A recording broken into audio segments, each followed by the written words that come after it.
Hello.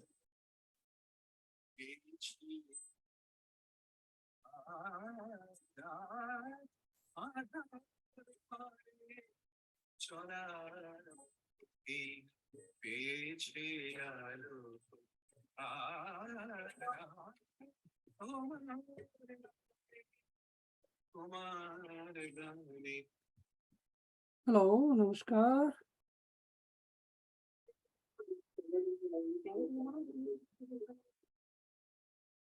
Hello hello, नमस्कार। आ, आ,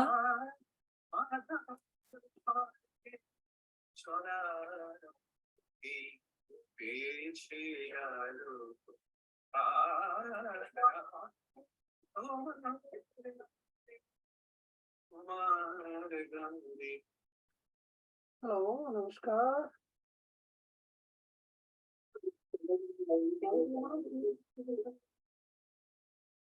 hello hello, नमस्कार। आ, आ,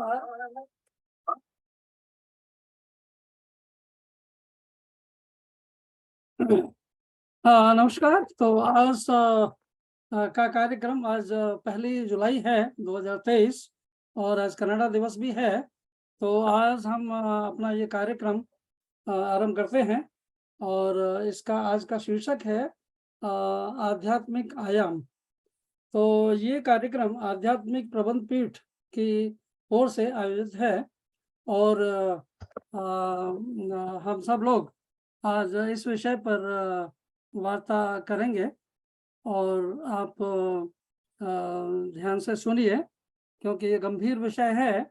और इसका आरंभ करने से पहले हम लोग थोड़ा सा भूमिका बनाएंगे 5 मिनट कुछ गाने और कुछ कीर्तन हल्का सा और उसके बाद में इस विषय पर प्रारंभ करेंगे। कुछ श्लोक के साथ हम लोग कार्यक्रम आरंभ करते हैं। तो आप सब लोगों को नमस्कार।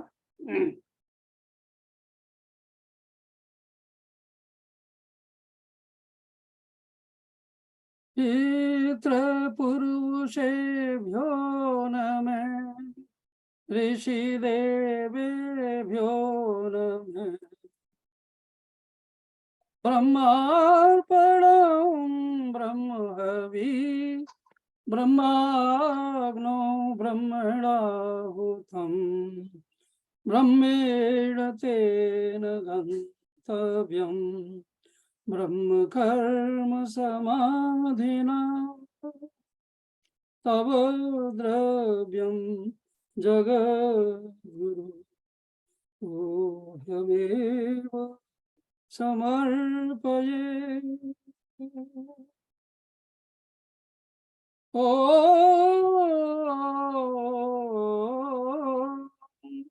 मधुवातारिताय ते मधुक्षरान्तु सिन्धवे माघृणो सन्तोषधी मधुनाथमुत शशो मधुमथ पार्थिवं रजे मधुद्योरसु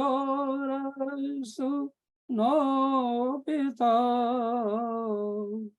मधुमानो वनस्पति मधुमास्तु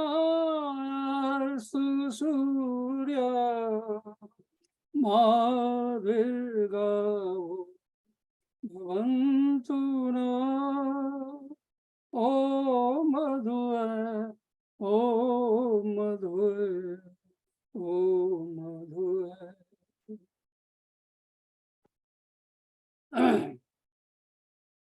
तो आज का जो हमारा आलोच्य विषय है ये है, दोबारा मैं बोलता हूँ, आध्यात्मिक आयाम, स्पिरिचुअल डायमेंशन। थोड़ा-थोड़ा हम लोग अंग्रेजी में भी कुछ शब्द बीच में बोलते रहेंगे, जिससे कि जो लोग हिंदी नहीं समझते हैं वो भी थोड़ा-सा आनंद ले सकें। तो आध्यात्मिक आयाम, अ, ये जो है, इसको समझने के लिए हम लोग पहले सृष्टि को समझना पड़ेगा कि सृष्टि क्या है।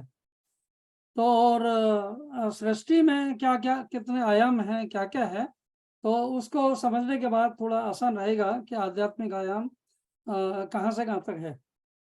और शॉर्ट में, संक्षेप में हम ये अगर बोलना चाहें, तो ये है कि आध्यात्मिक आयाम की शुरुआत अ, जो मनुष्य है, जो विकसित है, जो जो इंटेलेक्चुअल वर्ल्ड है, जो बौद्धिक जगत है, उससे ऊपर जब हम जाते हैं, तो आध्यात्मिक जगत शुरू होता है।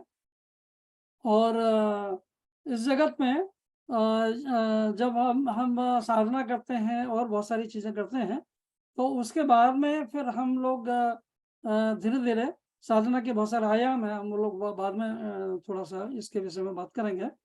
तो उसमें गहरे जाते-जाते जितनी बड़ी ये विराट दुनिया हमें दिखाई पड़ती है भौतिक रूप से और मानसिक रूप से, उससे ज़्यादा बड़ी दुनिया आध्यात्मिक है। और उसमें जब हम जाएँगे साधना की जगत में, तो बहुत सारे आयामों से गुज़रेंगे और उस उन आयामों में फिर हमें अंततः हम सगुण ब्रह्म से मिल जाएँगे। उसका विस्तार से हम लोग बाद में बात करेंगे, अभी संक्षेप में बोल रहा हूँ। तो सगुण ब्रह्म के बाद फिर सगुण निर्गुण में भी जा सकता है और फिर निर्गुण सगुण में भी आ सकते हैं। और सगुण में 3 गुण हैं, रज, तम, सत। तो इन 3 गुणों के कारण ही प्रकृति है और उन 3 गुणों के कारण ही सगुण है। और जब उसमें थोड़ा-सा अनबैलेंस होता है, जब वो सगुण का जो स्थिति है, उसमें थोड़ा-सा साम्य गड़बड़ हो जाता है। जो साम्य है, वो सौम्य नहीं रहता। और और जब उसमें उसका जो स्थान का वो है, कंट्रोल है, वो भी जब थोड़ा-सा बदल जाता है, तो प्रकृति अपना काम करना शुरू कर देती है। तो महत अवस्था प्रकट होती है। उस महत अवस्था में उस आत्मा को, उस अवस्था में ये लगता है कि पूरा ब्रह्मांड ही मैं ही हूँ और मेरा ही है। और जब उसमें फिर थोड़ा-सा थोड़ा अवगुण आते हैं कह लो, या थोड़ा-सा वो दूसरी दिशा में चलता है, मतलब थोड़ा-सा ज़्यादा बोलना चाहिए, जब क्रूड होता है, तो फिर अहम प्रकट होता है। अहम से फिर चित्त आता है। तो अहम अवस्था में ये लगता है कि महत भी है और मैं भी हूँ, अहम भी है।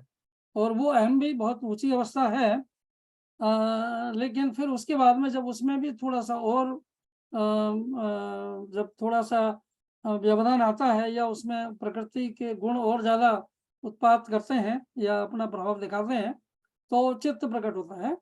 तो चित्त जब प्रकट होता है, तो फिर 3 अवस्था आ जाती है कि महत मतलब पूरा ब्रह्मांड भी है, हम भी हैं, मैं भी हूँ, और मेरे में भी मैं नहीं हूँ, उसमें भी मेरा मन भी हर समय बदल रहा है। तो एक-एक पल में हमारा जो चित्त है, वो अलग-अलग अवस्थाओं में प्रकट होता है। तो ये अवस्थाएँ होती हैं। तो यहाँ तक जो इसको बोलेंगे हम ब्राह्मी मन, और ये जो शुरू हुआ, इसको बोलते हैं extroversive cycle of creation, extrovertive cycle of creation या संचर। तो उस अवस्था में जाके जब चित्त में और थोड़ा-सा असाम्य आता है, तो फिर आकाश प्रकट होता है। और आकाश के बाद में फिर वायु प्रकट होती है। वायु के बाद में अग्नि, जल और पृथ्वी प्रकट होती है। तो आकाश, वायु, अग्नि, जल, पृथ्वी। और इनका थोड़ा हम लोग विस्तार से बाद में बात करते हैं। तो ये जो पृथ्वी तक की जो सगुण ब्रह्म से पृथ्वी तक की जो यात्रा थी, उसको हम लोग संचर बोलते हैं, संचर अवस्था। और जब पृथ्वी मतलब जड़ तत्व ज़्यादा हो जाता है, हालाँकि हर तत्व में ब्रह्म है, जो सुप्रीम अवस्था है, ब्रह्म माने दैट व्हिच इज़ ग्रेटेस्ट, जो सबके स्वामी हैं या सबके कंट्रोलर हैं, नियंत्रक हैं या कह लीजिए निर्देशक हैं। तो उस अवस्था में हर अवस्था में वे हैं।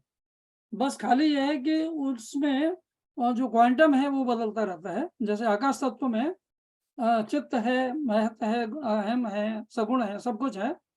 और लेकिन जब आकाश में से जब वायु में जाते हैं हम लोग, तो वो सब भी है और आकाश भी है, आधा-आधा। वायु भी है और आधा आकाश भी है।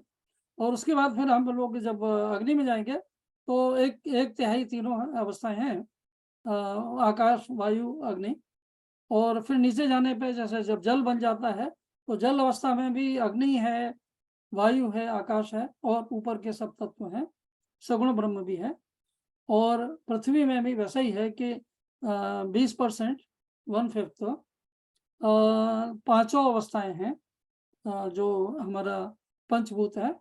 सो पृथ्वी में पृथ्वी है, जल है, अग्नि, वायु, आकाश, सब कुछ है और सगुण ब्रह्म भी है और कॉस्मिक माइंड भी है, ब्राह्मी मन भी है। तो ये हुआ। और इस अवस्था के बाद जब जब ज़्यादा संघर्ष हो जाता है पृथ्वी तत्व में, तो प्रकट होती हैं वनस्पतियाँ।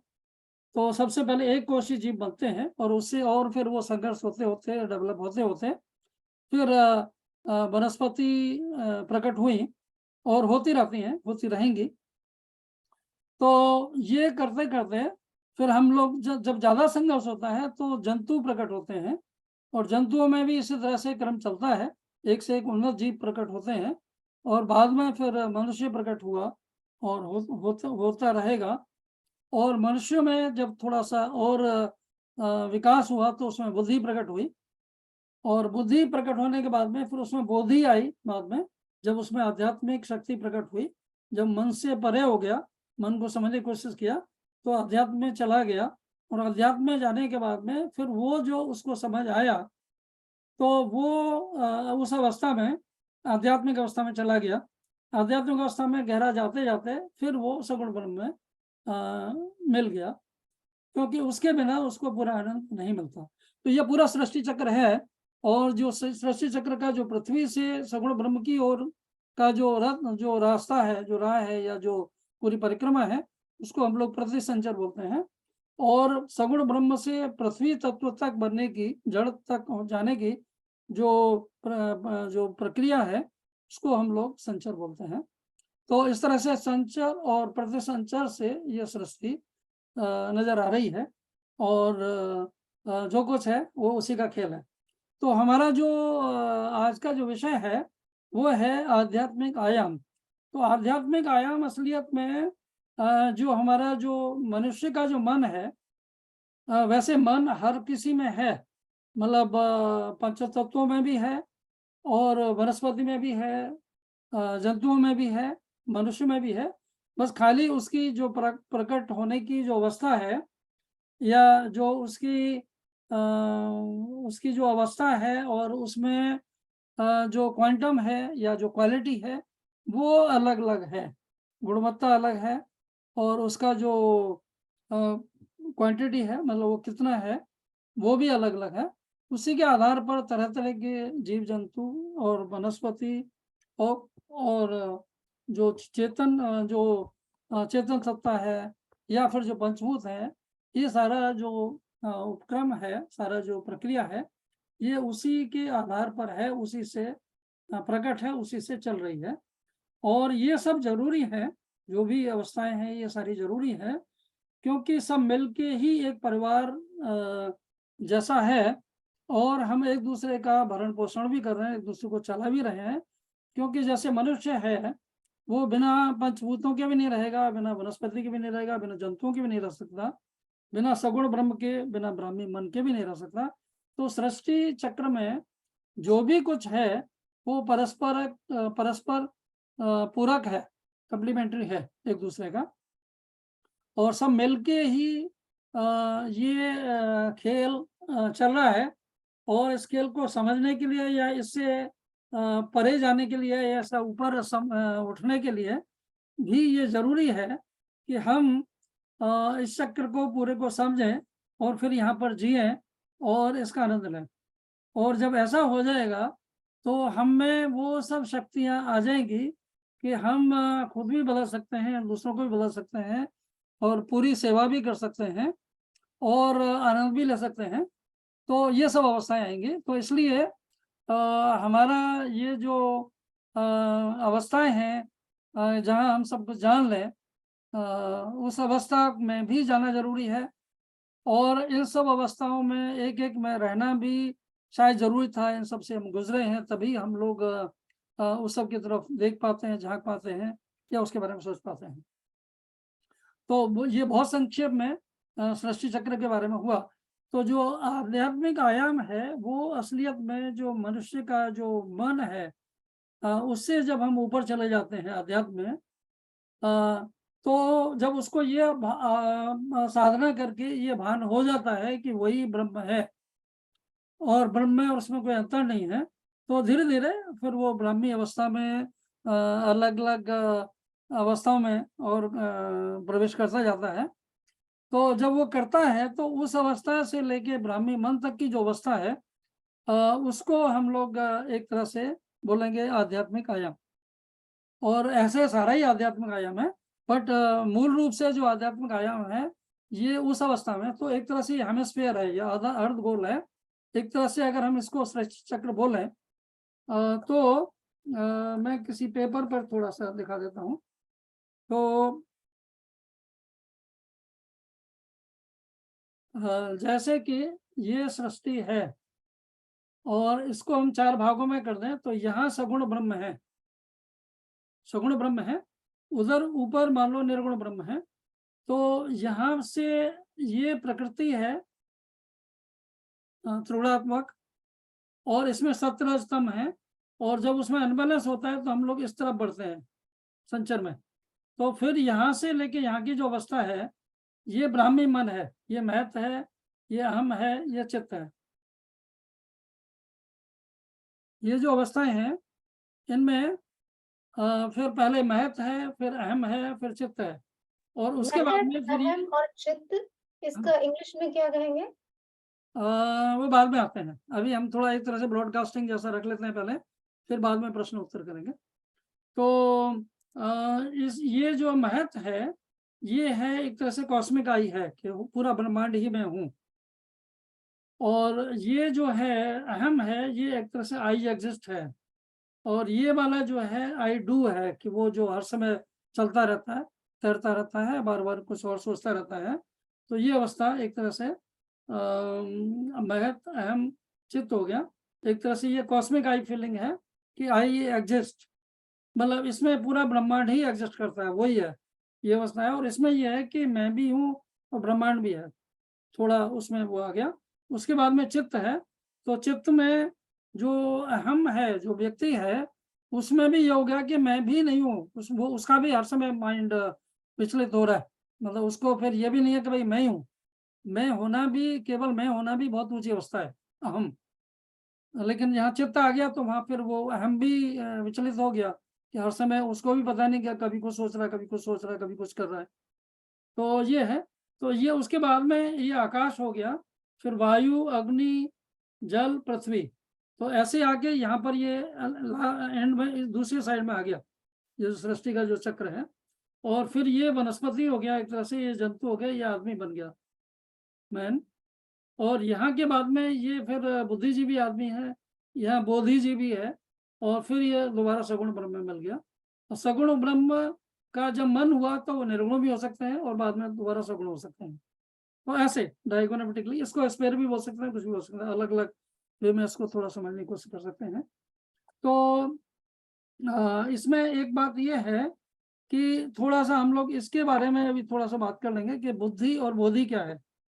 तो बुद्धि क्या है कि जब चित्त से, जो आदमी का जो चित्त है और अहम है, जब वो चित्त और अहम में थोड़ा सा मतलब नॉर्मली जैसे जंतु है, तो वो जो उनका चित्त कर रहा है, उनका चित्त थोड़ा डेवलप होता है, तो जो चित्त करता है वो करते हैं वो, इसलिए बुद्धि लगाने की उन्हें जरूरत भी नहीं पड़ती और उनका काम बिना बुद्धि के चलता है, चित्त से ही काम चल जाता है। और जो लता तंतु हैं जैसे वनस्पति हैं, उनका तो कई बार जो चित्त है वो भी बहुत कम डेवलप होता है, धीरे धीरे डेवलप होता है, वो और ऊंची अवस्था कह लो या उस अवस्था में रहते हैं जहाँ वो चित्त की भी जरूरत नहीं है। तो और जब जैसे मनुष्य है, जब उसको अहम तत्व उसका चित्त से थोड़ा ज्यादा हो गया, तो वो जो अवस्था है उसको बुद्धि की अवस्था बोलते हैं। तो वो बुद्धि है और बुद्धि में ही सारा संसार भटका हुआ है या कह लो व्यस्त है और बहुत बहुत काम कर रहा है, बुद्धि के लेवल पर ही सारे आविष्कार हो रहे हैं, बुद्धि लेवल पे ही एक तरह से ये जगत चल रहा है। इस अवस्था में कभी ऐसा भी समय था जहाँ बुद्धि उतनी ज्यादा नहीं थी, डोरमेंट थी, तो दूसरे तत्व तो ज्यादा भारी थे। एक तरह से जब सृष्टि में आकाश, वायु, अग्नि और जल और तत्व पृथ्वी थे, तो वो अलग अवस्था थी। और बाद में जब वनस्पति जंतु आ गए और मनुष्य पैदा ही हुआ, तो वो अलग अवस्था थी, उसमें मानसिक वो उतना ज्यादा विकास नहीं हुआ था। और जब जो महत तत्व है वो अहम तत्व से सरप्लस हो जाएगा, तो बोधि आ जाएगी। मतलब जितना हमें ये आभास हो जाएगा ये पूरा ब्रह्मांड हमारा है, जब ये भाव आ गया, तो जो अहम तत्व है उससे जितना ज्यादा महत तत्व हो जाएगा, तो वही उसी को हम लोग बोधि बोलेंगे। बोधि माने इंट्यूटिवनेस, कि अंदर से जो आवाज आ रही है उसके हिसाब से आप काम करेंगे। अच्छा, बीच में ऋचा आप सवाल कर सकते हो थोड़ा, आप एक तरह से मॉडरेटर का काम भी कर सकते हो बीच बीच में, तो जहां भी मन करे वहां बोल सकते हैं। और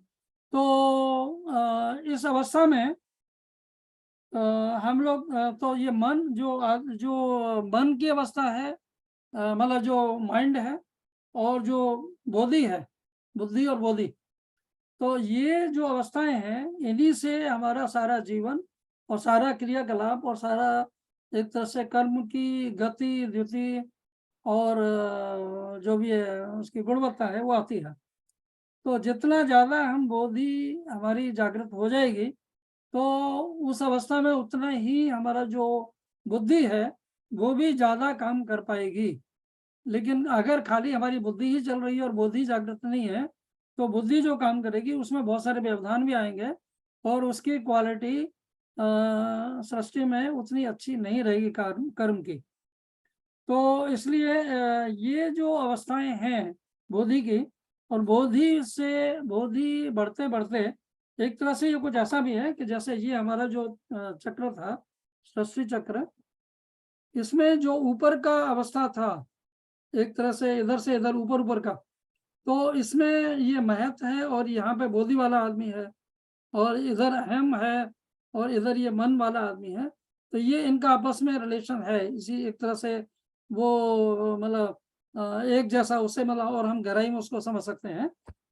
तो और जब ये जो जैसे जो बोधि वाला आदमी है वो भी महत्व तो उसमें ज्यादा होता है, तो इसलिए वो आगे बढ़ता बढ़ता जो अंततः वो ये सगुण ब्रह्म में मिल जाना चाहता है, कि जो पूरा सृष्टि चक्र को जो कंट्रोल कर रहे हैं या चला रहे हैं, तो उनके साथ में वो एकीकार हो जाता है, तो उसे सारा सृष्टि चक्र और अच्छी तरह समझ आ जाता है, और ज्यादा उसे सृष्टि को कंट्रोल करने की या नियंत्रित करने की क्षमता आ जाती है।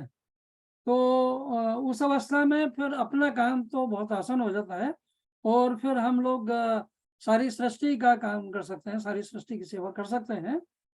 और हमारी जो समस्या है, हमारा जो अवस्था है, उसका बड़ी आसानी से उसका निराकरण हो जाता है, वो काम करती रहती है। और फिर ये सारी सृष्टि भी आपके हिसाब से काम करने लग जाती है, और आप सृष्टि के हिसाब से काम करने लग जाते हो। एक तरह से हम लोग एक दूसरे का पूरा समझते भी हैं और ख्याल भी रखते हैं, इसलिए सृष्टि में किसी पंचभूत को या जंतु को या वनस्पति को क्या दर्द है क्या आनंद है, इसका भी हमें पता हो जाता है उस अवस्था में, और हम उसका जो कुछ कर सकते हैं वो करते हैं। नहीं तो सारी चीज़ें आपस में अपने ही सेल्फ कंट्रोल से सृष्टि का जो ऑटोमेटिकली जो प्रकृति का खेल है, उससे भी सारी चीज़ें कंट्रोल हो रही हैं। 17 स्तंभ हर अवस्था में अपना-अपना काम कर रहे हैं। सब जो सृष्टि की अवस्थाएँ हैं, वो चाहे पंचभूत है, चाहे वो जीव है, चाहे वो उन्नत जीव है, तो हर अवस्थाओं में 17 स्तंभ का भी चक्र चल रहा है, और 17 स्तंभ चल रहा है तो प्रकृति का भी चक्र चल रहा है। और उस तरह से हमें काम करने में, हमें अपने जो ज़िंदगी के एक तरह से प्रोजेक्ट्स हैं वो चलाने में सहायता मिल रही है। और अल्टीमेटली जब हमारे प्रोजेक्ट्स उसके प्रोजेक्ट के साथ मैच कर जाएँ, तो उसमें सिद्धि ही सिद्धि है और सफलता ही है। मतलब उसमें फिर ये नहीं होगा कि भाई वो काम नहीं हुआ, क्योंकि आप भी यही चाहते हैं और जो नियंत्रक है वो भी चाहता है। बल्कि आप नियंत्रक के आदेश से या निर्देश से या उसके, वो ज़्यादा ज़रूरी नहीं कि उन्होंने बहुत ज़ोर से बोलना है, बड़े आराम से, प्यार से भी हो सकता है आपको वो बोल रहे हों कि ऐसा कर लो। आपके अंदर ही जो इंट्यूशन है, वो असलियत में परमात्मा का ही ऑफिस ऑर्डर है, परमात्मा का ही डिक्टेशन है। तो उस अवस्था में जो आपको मिल रहा है वो परमात्मा का ही आदेश है, निर्देश है, या उनका थोड़ा-सा मतलब मोटिवेशन है कि वो चाहते हैं कि आप ये कर दो, और उनकी बात सुन ली आपने और वो कर दिया, तो सब समस्या, तो फिर कोई प्रॉब्लम है ही नहीं। तो आप उन्हीं का काम कर रहे हो और आप वो आपका काम देख रहे हैं, कर रहे हैं या आनंद ले रहे हैं, और साथ ही साथ में सहयोग भी हो रहा है, क्योंकि सही मायने में कोई भी जीव कुछ काम कर भी नहीं सकता बिना पूरी सृष्टि के सहयोग के। क्योंकि जो कुछ आप कर रहे हो वो कर तो यहीं रहे हो ना। तो सारे जो पंचभूत हैं, चाहे आपको पता हो न हो, जो भी आप कर रहे हो वो पंचभूतों को भी आप उनको भी आप हिला-डुला तो रहे ही हो, उनको भी आप अफ़ेक्ट कर रहे हो, और वो भी आपको अफ़ेक्ट कर रहे हैं, प्रभावित कर रहे हैं। तो इस तरह से ये सामंजस्य एक तरह से चल रहा है। और जैसे जानवर हैं, वो भी हमारे बिना उनको भी आनंद नहीं है, और वो भी हमारा हमको देखना चाहते हैं। उनकी भी अभिलाषा है कि हम वो भी कभी आदमी की अवस्था में आ जाएँ। और कई बार ये भी हो सकता है कि उन्हें अपनी अवस्था में इतना आनंद आ रहा है कि उन्हें कोई इच्छा ही नहीं है कि भाई आदमी बना जाए, क्यों इतना सब ये सब नाटक किया जाए। क्योंकि सबसे ज़्यादा परेशान भी आदमी है, सबसे ज़्यादा शक्ति भी आदमी में ही है, और सबसे ज़्यादा विध्वंस भी आदमी कर रहा है, सबसे ज़्यादा जो रचना कर रहा है, सबसे ज़्यादा जो सेवा कर रहा है वो भी आदमी कर रहा है। तो आदमी में बहुत शक्ति है, और अगर उसका वो सही सदुपयोग करे, सही तरह से चले, तो फिर इसी में सृष्टि का कल्याण है, इसी में आदमी का कल्याण है, इसी में परमात्मा का भी सहयोग है। उनका भी एक तरह से आप सेवा कर रहे हो, और वो जो वो चाहते हैं वो आप कर रहे हो। तो ये सब है। तो हाँ जी, आप खोल के रख सकते हैं माइक भी। तो अभी आपको बोलिए कि यहाँ तक कैसा लगा? हाँ जी, थोड़ा-थोड़ा मॉडरेशन किया जाए, विचार? जी, सुन रहा हूँ। हाँ, नहीं आप बोलिए चंद्र कुमार जी, आपको कैसा लग रहा है अभी? नहीं, अच्छा है। अच्छा, अपने को कंप्लीट कीजिए आप। हाँ, नहीं वो तो करते रहेंगे, पर बीच-बीच में थोड़ा वो भी हो जाएगा कि रिएक्शन भी आ जाएगा, और मतलब आप लोगों का भी वो पता लग जाएगा। तो ऋचा आप बोलिए। हाँ, मुझे बहुत अच्छा लगा एक्चुअली, क्योंकि मैं हुँ, तो अभी मैं जो वर्कशॉप कर रही हूँ उसमें मुझे ये पंच महाभूत के ऊपर ही बेस्ड है। तो एक्चुअली मुझे इस लगा कि मुझे और डायरेक्शन मिली। हाँ, और हाँ, एक ये है कि जैसे हम पंच महाभूत से स्टार्ट करें बिल्कुल हाँ, बेसिक से, तो हाँ, इसको कितना कॉम्प्लेक्सिटी की तरफ लेके गए हैं इस उसमें जो आपने डिस्क्राइब किया है। तो हाँ, उसका ओके, अच्छा वो किया है, उसको जोड़ा अच्छा है, और डायग्राम आपने अच्छा बनाया काफ़ी, वो हुँ, समझ में आया। और जैसे कि आपने हर चीज़ को एक्सप्लेन किया, जैसे बुद्धि और बोधि, तो कुछ ये जो टर्म्स हैं थोड़े डिफिकल्ट हैं क्योंकि काफ़ी पास हैं, और कई बार समझने में मतलब थोड़ा-सा वो जाता है कि इसमें हाँ। इतना क्या फ़र्क है? तो उसी को हम लोग थोड़ा और आगे बढ़ते हैं, ठीक हुँ, है? हुँ। इसी को और एलाबोरेट करते हैं एक-एक कदम को। तो पहली बात तो ये है कि हम लोग सृष्टि चक्र में जहाँ हैं, जो हैं वो हैं, ठीक है ना? तो और हमें खाली दूसरों को जैसे पंचभूत हैं उनको समझना है, वो बनना भी नहीं है, होना भी नहीं है, हो भी नहीं सकते। बल्कि ये है कि सब जो हैं वो हैं, मतलब एक व्यक्ति दूसरा नहीं हो सकता। तो और सब ज़रूरी हैं और सब अपनी-अपनी अवस्था में सब महान हैं। तो हमें क्या करना है कि उनका सहयोग लेना है, उनको समझना है और अगर उनको समझ गए और उनका हमें उपयोग करना आ गया या उपयोग भी नहीं है, एक तरह से हम सेवा ही कर रहे हैं, तो हमें अपना काम भी आसान हो जाएगा क्योंकि हमारे अंदर भी वो पाँचों भूत हमारे अंदर भी हैं। जो मानव है, उसको वो अ, बिना किसी पंचभूत के भी वो एग्ज़िस्ट ही नहीं कर सकता। तो उसके अंदर भी बल्कि पंचभूत थोड़े-से गड़बड़ हो जाते हैं, तो हम लोग बीमार हो जाते हैं। तो इसलिए वो हैं, लेकिन वो अपनी अवस्था में हैं, सटल अवस्था में हैं और उन सब की वजह से ही तो हम बने हैं, पंचभूत था, तो प्रकृति थी और प्रकृति के बिना और वनस्पति हैं जैसे जंतु हैं, बिना उनके भी हम नहीं बने और सही मायने में देखा जाए तो जंतु और वनस्पति हमारे पूर्वज हैं और उससे भी पहले के पूर्वज ये पंचभूत हैं। उससे भी पहले का जो पूर्वज है वो हमारा कॉस्मिक माइंड है, ब्राह्मी मन है और उससे भी सबसे पूर्व का जो है वो सगुण ब्रह्म है। सगुण ब्रह्म मीन्स जिनमें गुण हैं और उन्हीं को हम लोग गुरु भी बोल देते हैं। तो वो गुरु का रूप में भी आते हैं, प्रकट हो जाते हैं। तो ये जो अवस्था है सगुण ब्रह्म वाली वो अवस्था भी एक तरह से पहले ये था कि जैसे वो निर्गुण अवस्था में थे कि मतलब वो थे लेकिन गुण प्रकट नहीं थे। तो बाद में उनका मन आया कि थोड़ा कुछ खेल किया जाए, तो इसलिए वो सगुण ब्रह्म के रूप में आए। आए तो उन्होंने वो लेने से बल्कि निर्गुण ब्रह्म के रूप में वो बड़े मस्त थे। कोई प्रोजेक्ट नहीं था, कोई सृष्टि नहीं थी, कोई कुछ नहीं था और वो उन्होंने कुछ उनका भाव भी नहीं था कि भाई हम इसमें सृष्टि में या इसमें हम लोग ज़रा इंटरफेयर करें या कुछ मतलब सृष्टि क्रिएट करें या उसके जो क्रिएट करने के बाद जो उसके उसकी उसके जो बहुत सारे खेल हैं कि भाई उसके उसके बाद आपको मेहनत भी करनी पड़ती है। उसका एक-एक चीज़ को आप देख भी रहे हो और ख़ैर परमात्मा के लेवल पे एक तरह से आप ये भी कह सकते हो कि वो मेहनत करते भी हैं, पर उनके लिए वो मेहनत भी बड़ा खेल है, एक तरह से वो मेहनत भी नहीं है नाटक है। तो मतलब सोचते हैं तो हो जाता है उस लेवल पे। या भाव लिया तो हो गया, करंट उनमें एक थोड़ी-सी ज़रा-सा भी चेतना आया कॉन्शियसनेस में, तो वो कर्म के रूप में प्रकट हो जाता है। और वो सारी चीज़ें ऐसे होने लग जाती हैं। तो लेकिन फिर भी उनको इस सृष्टि को बनाने में और इवन ये प्रतिसंचर और संचर, संचर और प्रतिसंचर कह लीजिए, पहले संचर आया फिर उसके बाद प्रतिसंचर।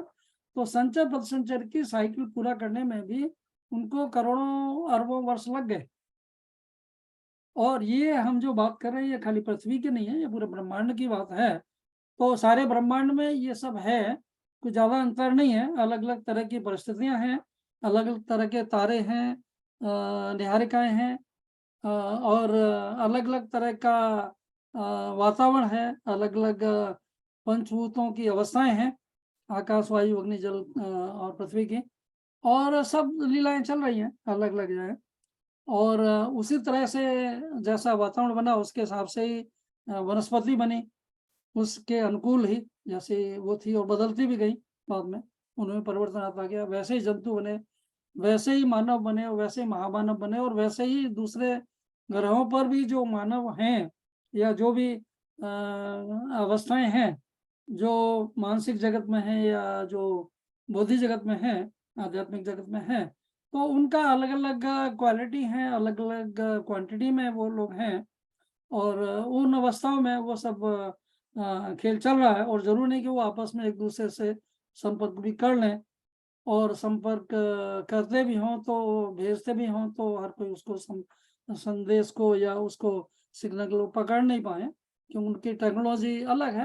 हर एक का जो अपना-अपना ज्ञान था और जो जो उन्होंने अपने उपकरण बनाए और जो जो वो कर पाए, तो सबकी सीमा हर ग्रह में, हर एक ही ग्रह में, हर व्यक्ति में भी, अलग अलग देश में भी, देश माने स्थान, और अलग अलग समाजों में भी उसकी अलग अलग अवस्थाएं हैं कि कौन कितना उसको ग्रहण कर पाता है, कौन उसको नहीं कर पाता, और उसी हिसाब से उनका यथा तथा कथित कह लो, उसको बोलेंगे कि वो उन्नति हो रही है या उतनी उन्नति नहीं हो रही। तो उसी के हिसाब से, नहीं तो ये जैसे शरीर है, हम इसी को कई बार नियंत्रण नहीं कर पाते, कंट्रोल नहीं कर पाते, कभी हम लोग बीमार हो जाते हैं या कभी हमारा खाने पीने में गड़बड़ हो जाता है, तो हमारा अंदर का वातावरण बदल गया, उसकी वजह से हम लोग बीमार हो गए।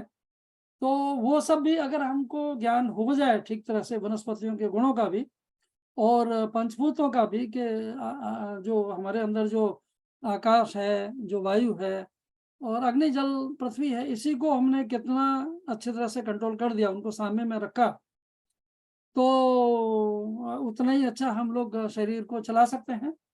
और फिर भी सब कुछ करेंगे तो भी कई बार ऐसा होता है कि जब हम लोग मानसिक जगत में ज़्यादा उन्नत हो जाते हैं, तो हमारा ध्यान थोड़ा इस अपना जो अपने ऊपर है वो थोड़ा कम हो जाता है। तो कई बार उसकी वजह से भी हमें फिर स्वास्थ्य में या और बहुत सारे उसमें परेशानी आती हैं। लेकिन फिर हम उसको, जब ज्ञान होता है, समझ आती है, तो हम लोग उसको सुधार लेते हैं। और बहुत सारे लोग उसी के बहुत सारे व्यवसाय बन गए कि मतलब शरीर को ठीक करने के लिए फिर आयुर्वेद बन गया, और बहुत सारे फिर उसी में हमारा योग और योगासन और बहुत सारी चीज़ें आई। तो योग माने जोड़ना, संक्षेप में तो योग का मतलब है कि हम अपना जो कॉन्शियसनेस है उसको, जो सुप्रीम कॉन्शियसनेस, उसके साथ जोड़ने की जो प्रक्रिया है, जो कला है, वो उसी को योग बोलते हैं। तो योग है, और योग के साथ ही फिर उसके अलग अलग अवस्थाएं हैं। अष्टांग योग है, राजाधिराज योग है, फिर उसमें अलग अलग अवस्थाएं, उसको हम लोग बाद में वर्णन कर सकते हैं थोड़ा सा। तो ऐसा करते करते हम लोग इन अवस्थाओं में हमारा जो असली काम है वो यही है कि हमारा ये जो स्ट्रक्चर है, शरीर है, उसको हम कंट्रोल करें। तो वो स्वास्थ्य का एरिया आ गया। और अगर ज़्यादा ही बीमार हो जाए कुछ, उसको भी कंट्रोल कर सकें, तो बहुत सारी हमारी पद्धति आ गई, आयुर्वेद आ गया, होम्योपैथी आ गई, एलोपैथी आ गई, आदमी जैसे सीखता गया वो करता गया। हालांकि जो जितना मूल रूप से ठीक कर सकते हैं हम लोग, जो प्राकृतिक है, वो उतना ही ज़्यादा गहरा है, उतना ही उसका रिएक्शन या उसकी जो उसका, सपोज हमने कोई दवाई खा ली, केमिकल खा लिया, तो उसका कुछ रिएक्शन हो सकता है, कुछ ठीक करेगा, कुछ खराब करेगा। मतलब एक चीज़ अच्छी करेगा, दो चीज़ खराब भी करेगा, या दो चीज़ अच्छी करेगा तो एक चीज़ खराब करेगा। तो वो सब है। तो हर चीज़ की बहुत सारी अलग अलग अवस्थाएं हैं, अलग अलग अवस्थाओं में हर चीज़ का हम लोग उपयोग कर सकते हैं। और दूसरा ये है कि हर आदमी का अलग अलग है, कि किसी को कोई अच्छा लगेगा किसी अवस्था में, कभी किसी को दूसरा वो अच्छा लगेगा, कैसे ठीक किया जाए, तो ये सब चलेगा। तो ये हुआ हमारा एक तरह से थोड़ा सा शरीर के बारे में। फिर मन में भी बहुत सारी बातें आएंगी, मन बहुत हमारा ऊपर नीचे जाएगा, और मन को कंट्रोल करने का जो सबसे आसान तरीका है वो ध्यान है, साधना है। और वैसे हम कंट्रोल करना चाहें तो मन हमारे कंट्रोल में है ही नहीं, बल्कि मन हमारे शरीर को कंट्रोल कर रहा है। और अगर हम मन को कंट्रोल कर लें तो शायद शरीर को भी कंट्रोल हो जाएगा। बल्कि सबसे आसान तरीका यही है, मतलब शरीर को कंट्रोल करने के बजाय अगर हम मन को कंट्रोल कर लिए, तो बहुत सारी बीमारियां, बहुत सारी चीज़ें तो उसी से हमारी ठीक हो जाएंगी। लेकिन हमको कई बार नहीं आता वो, तो उसी को, मन को हमें ऊपर उठाना पड़ेगा, और उसकी तरकीब सीखनी पड़ेगी। तो वो हमारा साइकोलॉजी और बहुत सारे मेडिकल साइंस में भी, मतलब मन की लेवल पे भी बहुत सारे विद्याएं हैं, पराविद्याएं हैं। और वैसे योग में भी हैं, और बहुत सारे तरीके से बहुत सारा उपक्रम है जिसके तरह से, जिसको प्रयोग करके हम लोग मन को भी अच्छा कर सकते हैं। लेकिन मन को ठीक करने का सबसे अच्छा उपाय है कि मन को, हमें मन का जो जो जो जनक है वो कॉन्शियसनेस है बेसिकली। तो अगर हम कॉन्शियसनेस के आयाम में चले जाएं, आत्मा के आयाम में चले जाएं, तो मन को कंट्रोल करना बहुत आसान है। तो इसलिए ये है कि शरीर को कंट्रोल करने के लिए मन को कंट्रोल करना आसान है। तो मन को कंट्रोल करेंगे तो शरीर कंट्रोल हो जाएगा, और अगर आत्मा को हम लोग कंट्रोल कर लेंगे, कॉन्शियसनेस को कंट्रोल कर लेंगे, तो मन कंट्रोल हो जाएगा। और कॉन्शियसनेस को कंट्रोल करने के लिए भी, कॉन्शियसनेस में भी जैसे मन में बहुत सारी वो हैं, धाराएं हैं, और जितना हम उसमें जाते हैं उतना ही हम लोग और अजीब हो जाते हैं, कुछ न जाने और कितनी बीमारियां पाल लेते हैं, न जाने कितनी नई नई बीमारियां चल गई हमारा जब से मन ज़्यादा विकसित हुआ, क्योंकि मन फिर अलग अलग धाराओं में बह गया। कोई सपोज अलग अलग अवस्थाओं में, जैसे कि मान लिया कोई कविता लिखने में व्यस्त हो गया, कोई सोचने में व्यस्त हो गया, कोई पंचभूत को स्टडी करने में व्यस्त हो गया, कोई जीवों को हैंडल करने में या प्यार करने में या उनको ठीक करने में व्यस्त हो गया, कोई आदमियों को ठीक करने में व्यस्त हो गया। तो उसमें बहुत सारे वो बन गए, और उसी से वो पहले उसको ये भी चिंता नहीं थी कि भाई मतलब जैसे वनस्पतियों को चिंता नहीं है, वो जड़ से भोजन ले लेते हैं पृथ्वी से, और जंतु भी वनस्पतियाँ खा के अपना काम चला लेते हैं, या एक दूसरे को जब वो थोड़ा अभी अगर उस अवस्था में, तो एक दूसरे का जो भी कुछ करके उससे वो एक दूसरे का काम चला लेते हैं। लेकिन वो नीची अवस्था है, जैसे समझदार होते हैं तो जितना उनका वनस्पति से काम चल जाए तो वो दूसरे जानवर को फिर नहीं मारेंगे, और उसमें भी मार के भी फिर उनका शरीर थोड़ा सा विकृत हो जाता है और बीमार भी हो जाते हैं। तो इसलिए अच्छा है कि वो भी वनस्पतियों से ही अपना काम चला लें, तो ज़्यादा अच्छा है। इसी तरह से आदमी का भी है कि आदमी जितना ज़्यादा कम्प्लेक्स खाना खाएगा, सपोज आदमी को ही खा ले मान लो, तो वो तो पहली बात तो अलाउ नहीं है समाज में, और बहुत सारे आदमी ने नियम बना रखे हैं। लेकिन आदमी ने ये नियम नहीं बना रखा कि आदमी जानवर को न खाए, क्योंकि जानवर को भी तो पूरा फ्रीडम है और उसको भी जिंदा रहने का अधिकार है, लेकिन हम लोग उस अधिकार को अभी दे नहीं पाए हैं।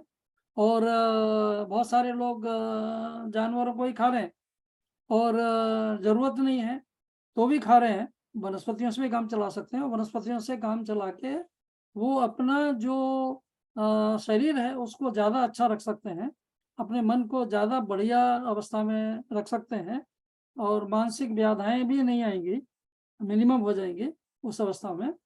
और वनस्पतियों में भी जो खाना है वो भी कंट्रोल कर खाना है, ये भी नहीं कि सब वनस्पतियाँ ही आपने खानी है। जो आपको आपके शरीर के हिसाब से जो सूट करता है, जो उपयुक्त है वो खाना है।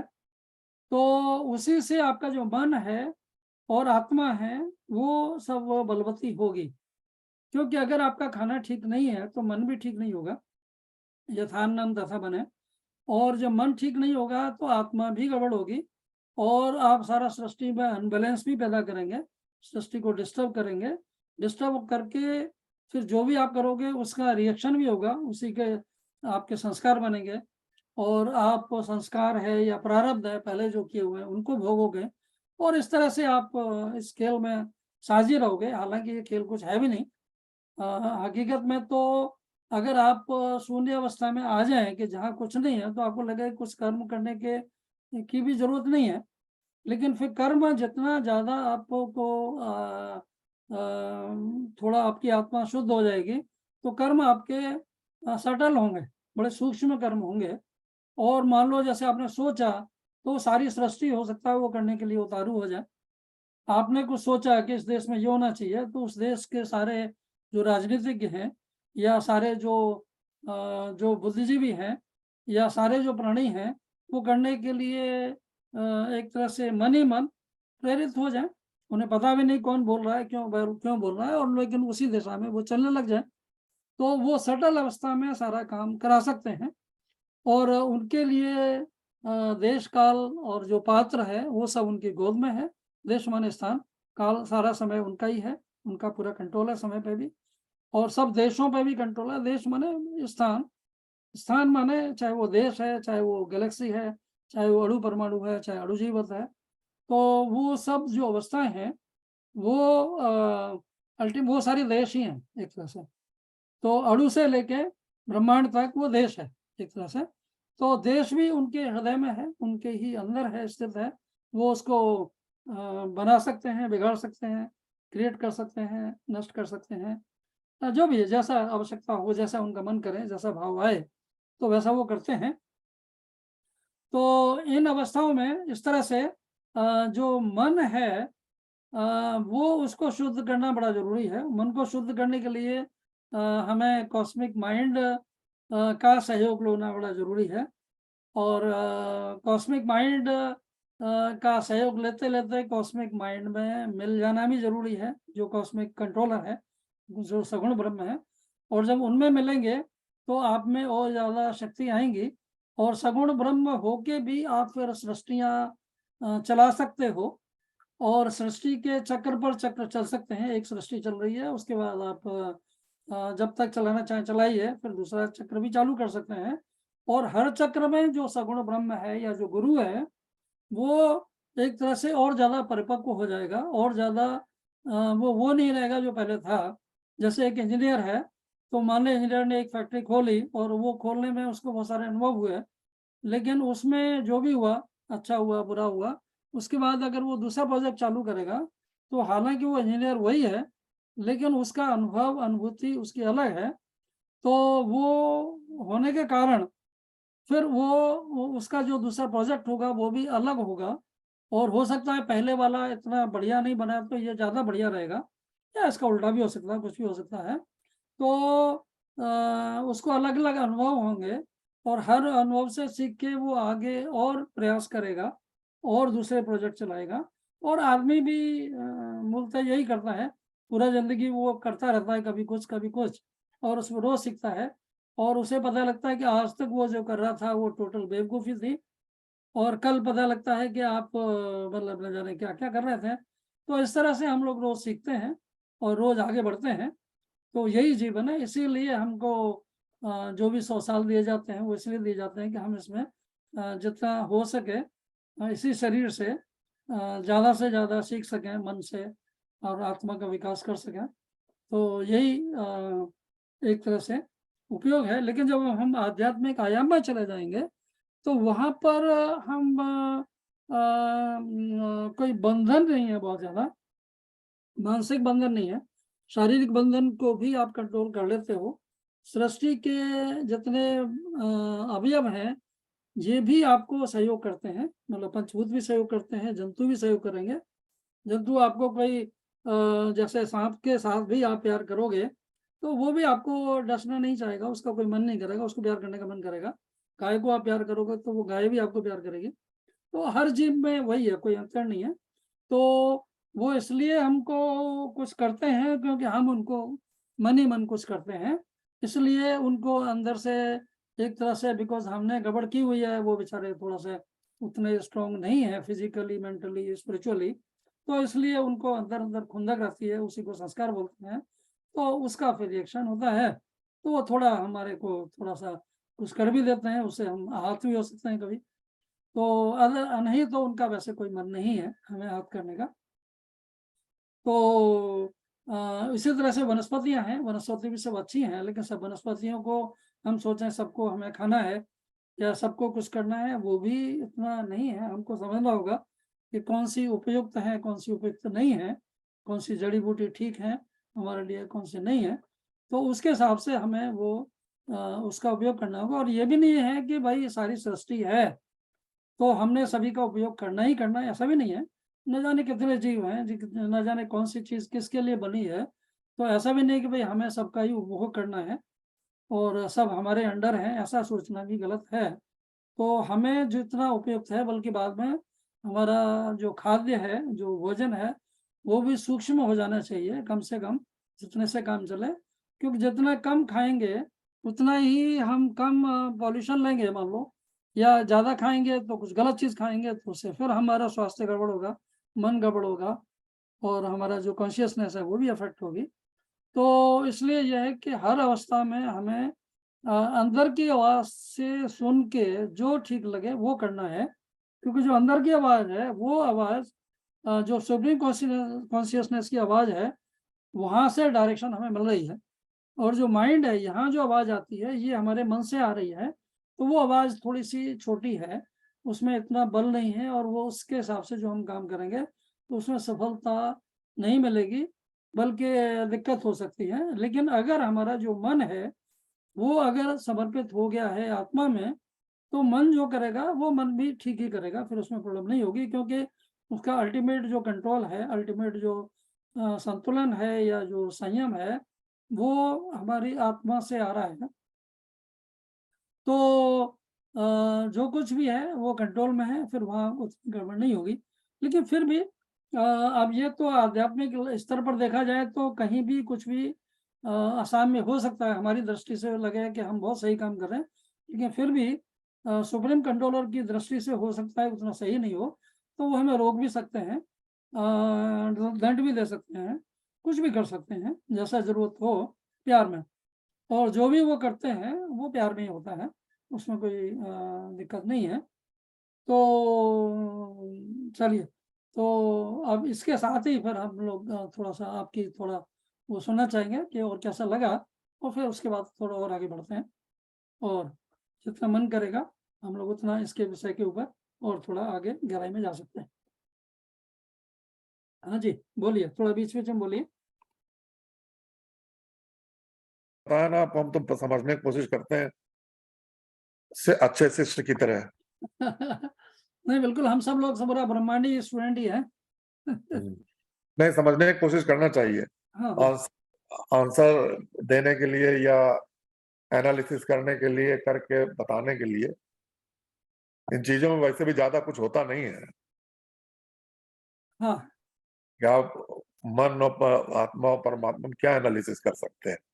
हाँ, वो ऊपर की चीज़ है। सिर्फ तो एक विचार है का एक तो है विचार कर तो सक वो अपने खुद ही आपकी एनालिसिस कर रहा है, लेकिन अपने आप में एक विचार कर आपका सकते हैं आपका बस। सीमा है एनालिसिस करने का। हाँ, नहीं, अपने आप में एक विचार कर सकते हैं, बस एनालिसिस नहीं कर हाँ सकते। जी, हाँ जी। एनालिसिस के लिए आदमी बना ही नहीं इन चीज़ों के लिए। हाँ, नहीं आदमी बना है, इसीलिए हम लोग बात कर रहे हैं। जिस दिन नहीं, नहीं, एनालिसिस करने लगेगा ना, हाँ, तो फिर गुण ही गुण रह जाएँगे, अवगुण बचेगा नहीं। कोई नहीं। तो अभी हम इस आपने जो सवाल किया इसके आगे बढ़ते हैं, ठीक है? जी, हाँ, तो आपने जो बात बोली वो ठीक है, पर हकीकत में ये जो हमारा विवेक है कि हम क्या हैं और हम क्या कर सकते हैं, और ये जो दूरी है हमारी कि हम अलग हैं, परमात्मा अलग है, हम उसको विवेचना करना ही नहीं है, ये भी ठीक नहीं है, क्योंकि वो चाहते हैं कि आप उन्हें समझो।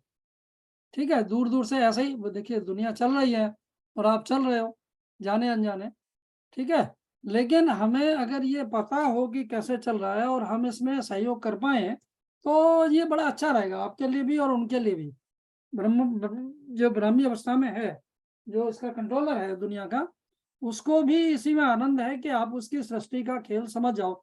जैसे आप फैक्ट्री चला रहे हो, तो अगर आप मालिक क्या चाहता है इसको समझ जाओ, मीटिंग करके उनसे या उनका भाव समझ के, बिना मीटिंग करे या मीटिंग करे जो भी है, मतलब अगर आप वो करो जो वो चाहते हैं, तो उनका काम भी आसान है और आपका काम भी आसान है। अगर ऐसा नहीं होगा तो उसमें आपको परेशानी होगी, आपको भी मज़ा नहीं आएगा और वो भी आपको दंडित भी कर सकते हैं, और अच्छा करोगे प्यार भी कर सकते हैं, कुछ भी कर सकते हैं।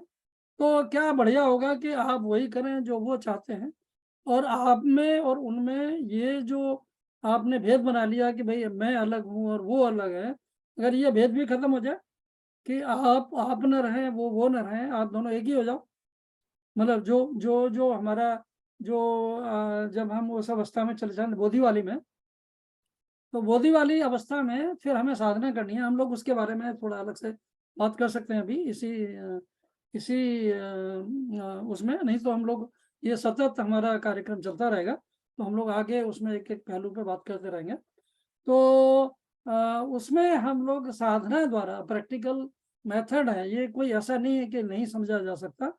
तो वो तो उन्होंने अपने आप को समझने का, जगत को समझने का सबको तरीका भी बताया हुआ है, और उनके न जाने कितने लोगों ने बनाया हुआ है, उसी को हम लोग कितना हमारे ऋषि आए, कितने अवतार लेके वो आए सुप्रीम सत्ता, और वो उसने हर हर समय वो मार्गदर्शन किए, और उसके बाद भी हम लोग नहीं समझ रहे, तो हमारा थोड़ा बुद्धूपना है, हमें समझना पड़ेगा, क्योंकि नहीं समझेंगे तो आप घूमते रहोगे, बार-बार आते रहोगे, जाते रहोगे, लेकिन अल्टीमेटली आपको ये सीखना ज़रूरी है और सीख जाएंगे तो जरा उनके काम में भी हाथ बढ़ा सकते हो, और आपको आपका क्यों हो रहा है, आप क्यों बीमार हो रहे हो, क्यों आपका मन विचलित हो रहा है, क्यों आप लड़ते हो, क्यों आप प्यार नहीं कर पाते, या क्यों ज़्यादा प्यार करते हो, या क्यों आप आर्टिस्ट हो गए, है ना, क्यों नहीं हुए।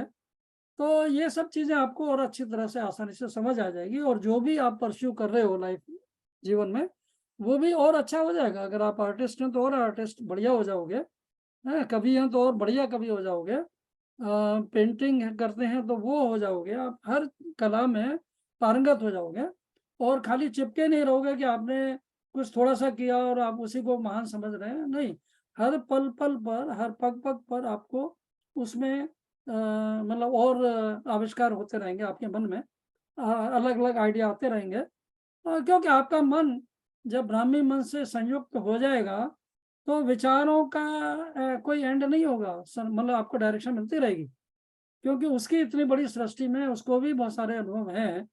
तो अपने ब्राह्मी मन से वो आपको बहुत कुछ दे सकता है, उसको भी फीडबैक मिल रही है, हर प्राणी को क्या क्या गुजर रही है वो उसको हर किसी का दर्द पता है। वायु का भी दर्द पता है कि वो जब बहती है तो उसको क्या कष्ट हो रहा है, आकाश का भी कष्ट पता है कि वो सारे पूरे सारी चीज़ों को समेटे हुआ है अपने आप में।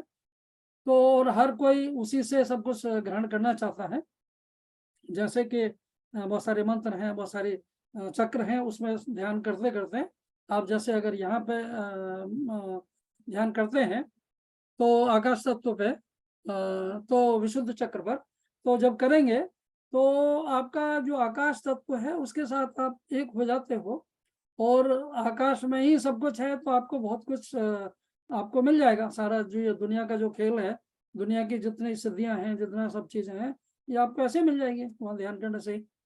तो वो ज़्यादा काम आसान है। तो इसी तरह से मतलब वायु के अपने वो हैं, तो हर तत्व के साथ में तालमेल मिलाने से आप का अलग वो हो जाएगा। और आप एक अगर चिड़िया को थोड़ा मनी मन प्यार कर लिए तो वो भी आपको प्यार करेगी, है ना। अगर आप एक पौधे को, फूल को थोड़ा प्यार कर लिए, वो भी आपको कर रहा है, तो इससे बढ़िया क्या बात है। हर चीज में, हर पत्ती से, चलते फिरते हर जगह, और इसी तरह से हर प्राण से भी, हर जो जीव है, हर आदमी भी बेचारा परेशान है कि उसे कोई प्यार करे। और आपने उसको प्यार का मतलब, हम ये नहीं बोल रहे हैं कि उसे आप चिपक जाओ, पर यह है कि आप जितना उसे मन ही मन प्यार कर सकते हो, तो उसके बाद उसमें से भाव आएगा, उस भाव से फिर आपको भाव आएगा। तो ये जो अच्छे भाव है, इसकी जो प्रक्रिया है, और हमें एक आदमी को प्यार नहीं करना, हमें सारी सृष्टि को प्यार करना है। सारे सृष्टि के आप पति हो, और सारी सृष्टि आपकी पत्नी है, ऐसा भी आप सोच सकते हो, पूरा ब्रह्मांड आपका ही है। और पति पत्नी तो एक ऐसा एक छोटा सा एग्जाम्पल है, बट आप ही जैसे, चाहे आप मालिक हो, चाहे नौकर हो, चाहे आप किसी कार्यक्रम के अध्यक्ष हो, चाहे किसी के आप श्रोता हो, चाहे आप छोटे से कवि हो, या छोटे से आप आर्टिस्ट हो, या कुछ भी हो, जो भी है, आप जो जो काम कर रहे हो वो सब ग्रेट है। चाहे आप बच्चा हो, चाहे बड़े हो, असलियत में इस जगत में कोई कम्प्लेक्स नहीं है। हर अवस्था जो है, इवन ब्रह्म में, परमात्मा में और आप में भी कोई कम्प्लेक्स नहीं है। आप दोनों एक ही हो। आपने खाली दूरी बनाई हुई है, और आपने दूरी बनाई है इसलिए उधर से भी दूरी बनी हुई है।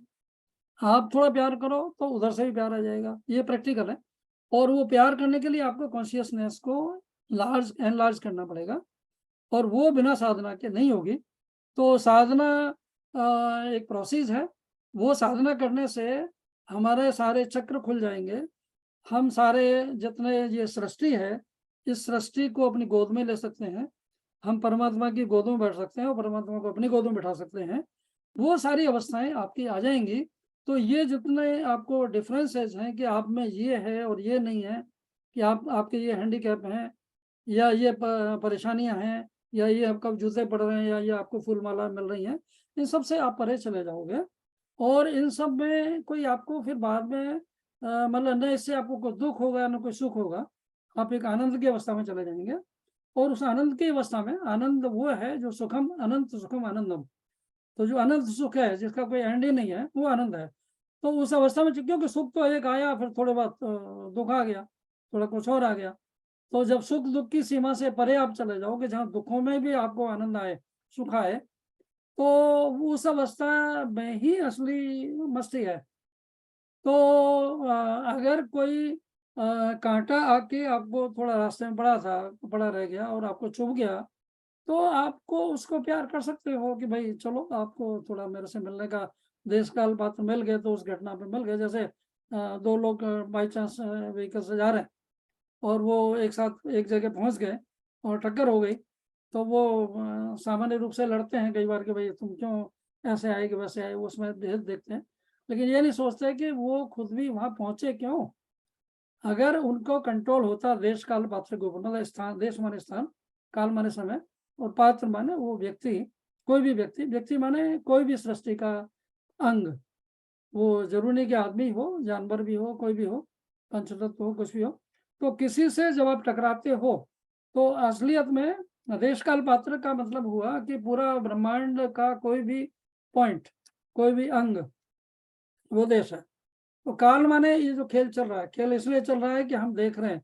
अगर हमारी दृष्टि विराट हो जाएगी तो समय भी शून्य हो जाएगा, हमें फिर समय का आभास नहीं रहेगा।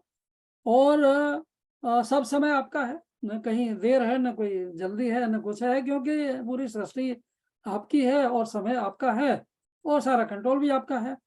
तो इसलिए उसमें कोई परेशानी भी नहीं है। और जो पात्र हैं वो तो सारे ही आपके ही जाए हैं, आपने ही क्रिएट किए हैं, इसलिए उनसे दूरी है नहीं आपको, तो सारे आपकी गोद में ही हैं। तो सारा जो स्थान है, स्पेस है, वो भी आपके कंट्रोल, वो भी आपके अधीन है, या आपके गोद में है, आपके कंट्रोल में है। और सारा समय भी आपके अधीन है और सारे लोग भी आपके अधीन है। तो फिर समस्या क्या है? समस्या कुछ भी नहीं है। तो आप जब जिससे चाहो मिलो और जब जिससे चाहो अब न मिलो। और एक समय में आप मिल नहीं सकते सबसे, तो आप अलग अलग नाटक करोगे, अलग अलग लीलाएं करोगे। जैसे कृष्ण ने रास किए, और वो रास भी किए तो वो हर गोपी को ये लगा कि वो उनके साथ है और वो किसी के साथ नहीं थे, और सबके साथ थे एट द सेम टाइम। तो आध्यात्मिक रूप से, मानसिक रूप से है कि हम कितने लोगों के साथ में संयुक्त हैं। और हम जब ब्राह्मी अवस्था में चले जाएंगे तो हम पूरे ब्रह्मांड के साथ भी एक साथ संयुक्त हो सकते हैं। ये हम लोग जो बात कर रहे हैं कोई वो खाली दार्शनिक बातें नहीं है, थ्योरी नहीं है, ये प्रैक्टिकल बात है।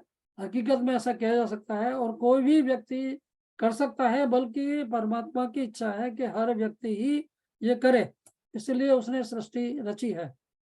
तो वो ये चाहते हैं कि उनका आकाश भी, उनकी वायु भी, उनकी अग्नि भी, उनका हर वनस्पति भी, जंतु भी, मानव भी उनके जैसा हो जाए, और उसमें कोई कम्प्लेक्स नहीं रहे, मतलब दूरी नहीं रहे कि भाई ये मेरा चिड़िया है और मैं परमात्मा हूँ, या मैं ये बुद्धिजीवी आदमी हूँ, या मैं करोड़पति हूँ कि मैं जीरोपति हूँ। ये जो हमारी जो अलग अलग वो हैं, क्योंकि जो भी जीरो है, जो भी करोड़ है, वो यहीं का है। और जब आप जाते हो यहाँ से, सांस आप छूट जाती है, तो आपके लिए जीरो और करोड़ सब एक ही है, बराबर ही है, कोई फर्क नहीं पड़ता। और हकीकत में रहते हुए भी कोई फर्क नहीं होना चाहिए। अगर आप उस अवस्था में चले गए तो इस ब्रह्मांड में आप सब कुछ कर सकते हो, और सारा ब्रह्मांड वो करेगा जो आप चाहोगे, और आप वही चाहोगे जो ब्रह्मांड चाहोगे।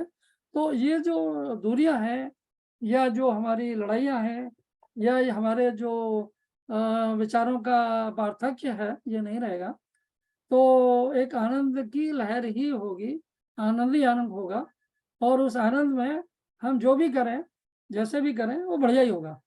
तो एक तरह से ये कहना है कि भाई हम जरा परास्त हो गए, या हम दुखी हो गए, या हम हार गए, ये भी मतलब टेम्पररी अवस्थाएं हैं। और एक अवस्था के बाद दूसरी अवस्था आ जाती है। इसलिए न कोई हार है, न कोई जीत है, न कोई पराक्रम है, न कोई मतलब डिप्रेशन है।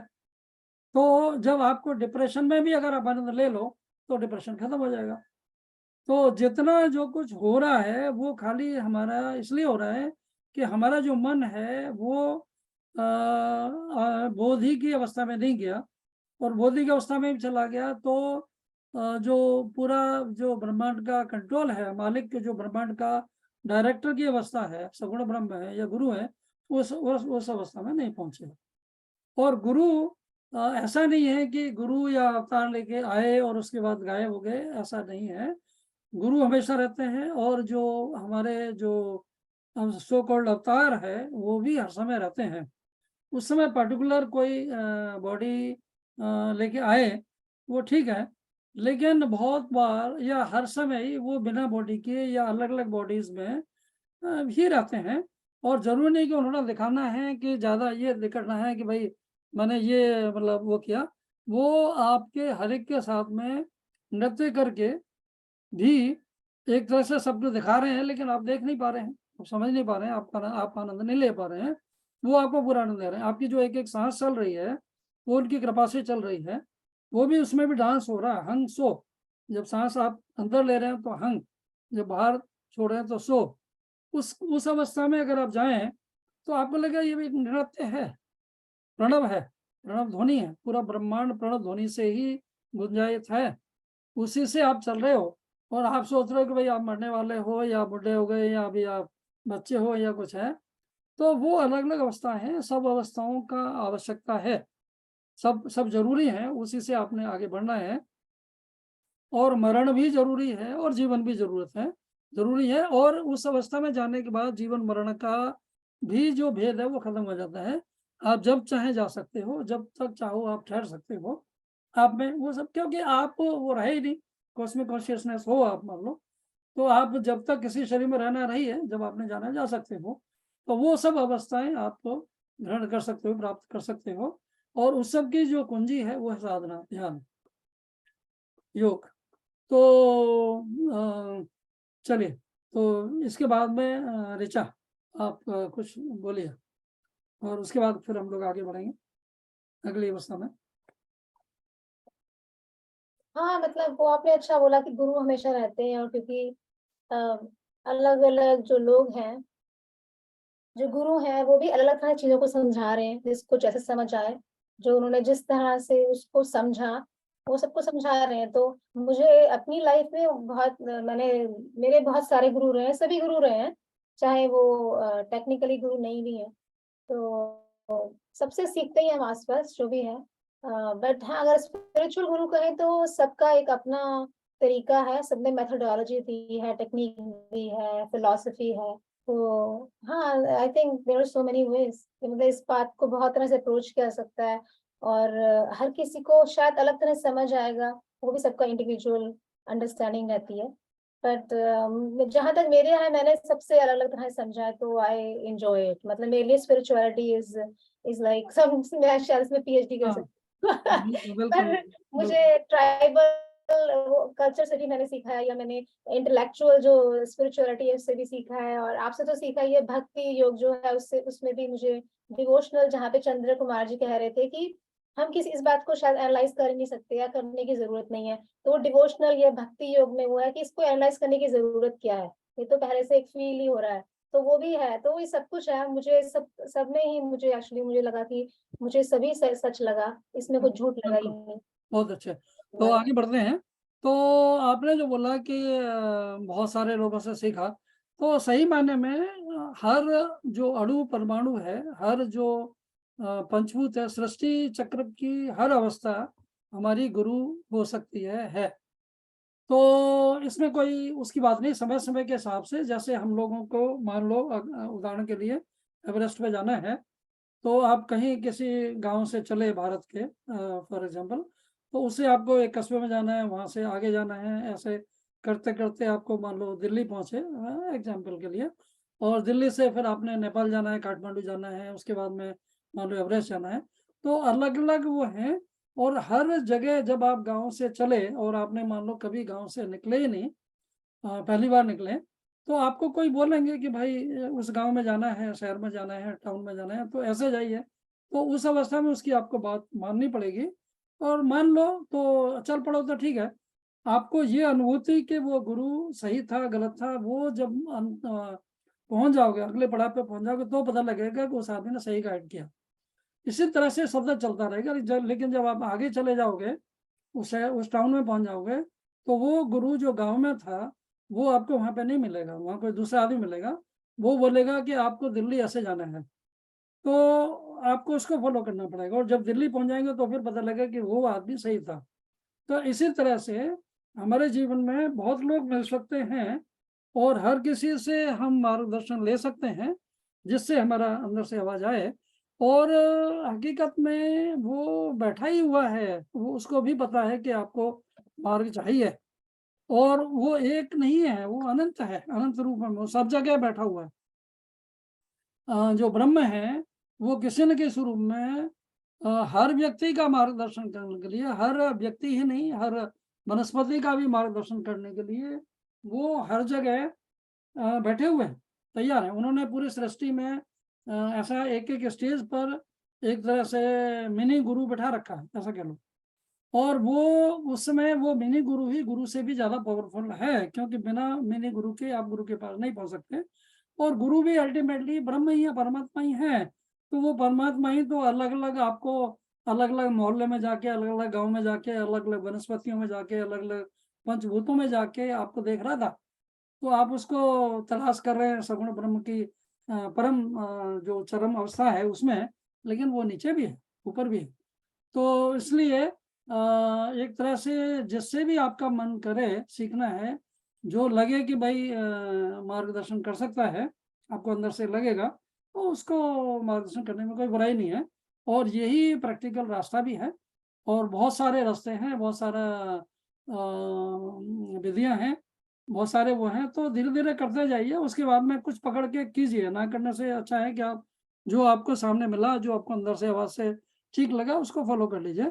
उसके बाद में आगे जाके अगर आपको लगे कि कुछ और गाइडेंस चाहिए, कुछ और तरीके की, तो वो आगे मिल जाएगी। तो इस तरह से चलते जाइए। वैसे अल्टीमेट जो गुरु है, वो तो एक ही है, ब्रह्म ही है, परमात्मा ही गुरु हैं। और वही अलग-अलग रूप लेके घूम रहे हैं और एक तरह से कर रहे हैं। तो ऐसा भी मान लो कि आपको जो भी मिला वो वही था, कोई अलग-अलग आदमी नहीं थे, अलग-अलग गुरु नहीं थे। तो वही सिखा रहे हैं, वही उसी से हम लोग सीखते जा रहे हैं। तो अभी हम लोग थोड़ा समय बचा है, तो इसकी जो टेक्निक है, साधना है, उसके बारे में भी थोड़ा-सा हल्का-सा हम लोग, हालाँकि वो एक-एक विषय के बारे में हम लोग पूरा 2-2 घंटे, 4-4 घंटे का प्रोग्राम लेंगे। लेकिन अभी हम थोड़ा-सा उसका ओवरव्यू एक दे सकते हैं। तो साधना का जो अ, मूल वो है कि हम साधना कैसे करें, क्या है, कैसे होती है, साधना है क्या? तो उसका पहले तो ये है कि हमें थोड़े से हर कोई साधना की तरफ आकर्षित नहीं हो पाता। उससे पहले ये होता है कि हमारा जो शरीर, मन है, उसको एक अवस्था में आना पड़ता है। जैसे कुछ हम थोड़ा सात्विक वातावरण में चले जाएँ और हमारा खाना-पीना ज़रा अच्छा हो जाए। और हालाँकि वो प्री कंडीशन नहीं है, आप मतलब थोड़े से उतने शुद्ध ना हो तो भी आप साधना कर सकते हैं। और साधना करके फिर और आप शुद्ध हो सकते हैं। लेकिन अच्छा है कि जितना ज़्यादा शुद्ध हों तो तब आप साधना करेंगे, थोड़ा आसान भी होगा। और दूसरा ये है कि जब ज़्यादा कूड़ा-करकट होगा तो साधना आप सीख भी नहीं पाएँगे, कर भी नहीं पाएँगे। प्रैक्टिकली ये चीज़ करने वाली है। और सिखाने वाला भी थोड़ा आसानी से नहीं सिखाएगा अगर उसे लगा कि आप सही पाथ में नहीं हो। और दूसरा ये है कि वो सिखा भी दें तो कुछ नुकसान भी हो सकता है सृष्टि का। जैसे कि ये है कि अगर कोई आदमी परिपक्व नहीं है तो उसको हम धनुष बाण नहीं दे सकते। बंदूक उसको पकड़ाई जाती है जो इस लायक हो कि बंदूक को हैंडल कर सके, विवेक हो कि भाई कहाँ चलानी है, कहाँ नहीं चलानी है। और नहीं करोगे तो उसका आप बहुत बड़ी गलती कर दोगे, तो उसका परिणाम भी आपको भोगना पड़ेगा। तो इसलिए ये जो एक तरह से आध्यात्मिक जो बंदूक है, कह लो साधना है, ये भी हर किसी को नहीं दी जाती। और बहुत ज़्यादा चलो आप गड़बड़ कर भी नहीं पाओगे, क्योंकि जब वो चलाओगे तो भी वैसे वो कंट्रोल कर रहा होगा, लेकिन फिर भी आप थोड़ा उत्पात मचा सकते हो। तो इसलिए ये है कि वहाँ पर थोड़ा कंट्रोल रहता है कि किसको दिया जाए, किसको नहीं दिया जाए। और देने के बाद भी कंट्रोल में रहोगे आप। ऐसा ना सोचिए कि आपको कुछ सिद्धि मिल गई, कुछ वो मिल गया, तो आप बहुत महान हो गए, ऐसा कुछ नहीं है। वो हर महान व्यक्ति को एक अगर जब उसका ये लगे कि सृष्टि के लिए ठीक नहीं है, तो उसको तुरंत विनष्ट कर सकता है और तुरंत उसको दंड दे सकता है, तुरंत उसको उस अवस्था में ला सकता है, उसका मन बदल सकता है, उसका तन बदल सकता है, उसका सब कुछ कर सकता है, जो भी उसको जैसा ज़रूरत पड़ती है, जितना ज़रूरत है। वो मतलब प्यार में रख के, मतलब वो अगर किसी को मार भी रहे हैं परमात्मा, तो भी प्यार में ही मार रहे हैं, क्योंकि उसको उनको पता है कि उसको कहाँ ले जाना है आगे। मतलब वो आदमी मरते हुए दुखी है, लेकिन एक्चुअली वो वैसे परमात्मा भी सुखी है, और अगर वो समझदार है मरने वाला भी, तो उसको भी आनंद आ रहा है कि चलो अब यहाँ से चलते हैं, कुछ आगे और करना है। तो बेसिकली कंट्रोल हर अवस्था में है, और ये एक तरह से कंट्रोल पूरी सृष्टि का कंट्रोल है। तो इसमें कोई बहुत परेशान होने की बात नहीं है। मतलब आपको ये भी नहीं है कि आप मालिक समझने लगे आपको परेशान हो जाए। अगर परेशान हो रहे हो तो आप मालिक नहीं हो, तो परेशान होने की जरूरत नहीं है। आप आनंद लीजिए और मालिक के साथ सुर मिला के चलिए, और ये भेद भी खत्म होना चाहिए, खत्म हो जाएगा आपका कि मालिक और आप में कोई अंतर है। क्योंकि बिना ये भेद खत्म हुए ये समाधि और उन अवस्थाओं के बाद में खत्म हो जाता है, जब द्वैत नहीं रहता कि मतलब मैं अलग हूँ और वो अलग है, और कोई भी सृष्टि का दूसरा कण भी फिर आपको अलग नहीं लगता, सारी सृष्टि आप में लगती है उस अवस्था में आपको। तो जब ऐसा हो जाएगा तो द्वैत खत्म, तो मतलब अद्वैत है, मतलब जहाँ द्वैत है ही नहीं। जब है ही नहीं तो कोई विरोध नहीं है, कोई युद्ध नहीं है, और कोई क्लेश नहीं है, कोई क्लेश भी नहीं है, न लड़ाई है न क्लेश है, और न हिंदी का क्लेश न अंग्रेजी का क्लेश, दोनों ही नहीं है। तो शायद हो सकता है कि जो एक दूसरे का ये जो क्लेश है, सब भाषाएं बेसिकली एक ही हैं, तो क्लेश से ही क्लेश आया, वट कह लो। तो बहुत सारी चीज़ें, सब भाषाएं अंततः एक ही हैं, खाली भूगोल के कारण अलग अलग वातावरण था, इसलिए थोड़ी ध्वनियाँ अलग हो गई, तो अलग अलग थोड़ा उच्चारण हो गया। तो वही शब्द जैसे पित्र है, वो पिता हो गया, फिर वो पिदर हो गया, और फादर हो गया, तो एक ही शब्द अलग अलग रूप ले लिया। वस्तुतः मूलतः एक ही है, सब अकेला, और कोई अलग नहीं है। ये धरती तो एक छोटी सी चीज है, तो ब्रह्मांड में भी कहीं ज्यादा बहुत ज्यादा भेद नहीं है।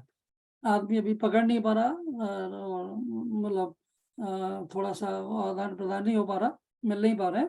तो नहीं तो ऊपर भी सारी सृष्टि में सब जगह यही लीला चल रही है, ज्यादा फर्क नहीं है। थोड़ा थोड़ा अलग अलग तरह के प्रोजेक्ट्स हैं, अलग अलग तरह के थोड़ा नाटक है, अलग अलग स्थिति के हिसाब से एक्सपेरिमेंट चल रहे हैं, और सब सीख रहे हैं, सब कर रहे हैं, और सब अल्टीमेटली शून्य से ही आए हैं और शून्य में ही मिल रहे हैं, और शून्य और अनंत एक ही है, शून्य में अनंत में भी कोई अंतर नहीं है।